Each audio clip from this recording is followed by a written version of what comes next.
10K Jones. Mr. Punchline, K-Chance, pamwe na John Black, Van City, mwana wa Rusina. Unofunge ukanzwa kuti 14 February. Ini akandisiya ndiri pachisisi kunge January. Andina banzi, andina mari, andina present pavale. Fancy urirobe, bye bye. Oh gosh, tajadira pamai. Fancy urirobe, fale, fale, fale, fale, fale, fale. Oh gosh, tajadira pamai. Fancy una present, fale, fale, fale, fale, fale, fale.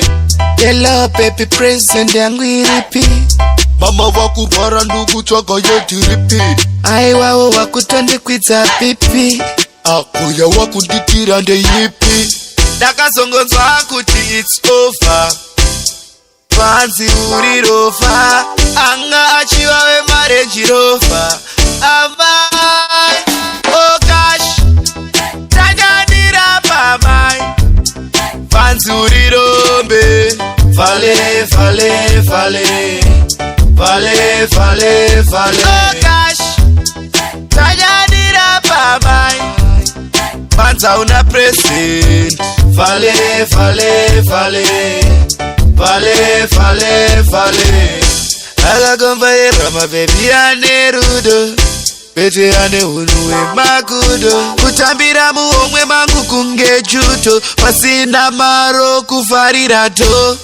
Usina Maria ulume, maya wapume, malumi la malume. Hey, oh gosh, tajadira pamai. Fancy urirobe, fale, fale, fale, fale, fale, fale. Oh gosh, tajadira pamai. Fanza una present.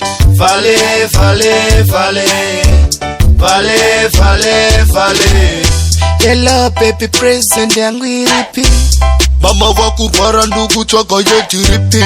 Aiwawo wakutonde kwidza pipi. Akuya wakundikira ndeyipi. Ndakazongonzwa kuti it's over. Fancy urirofa. Anga achiwa we marriage rofa. Amai. Oh gosh, tajadira pamai. Fancy urirobe, fale, fale, fale, fale, fale, fale. Oh gosh, tajadira pamai. Fanza una present. Fale, fale, fale, fale, fale, fale.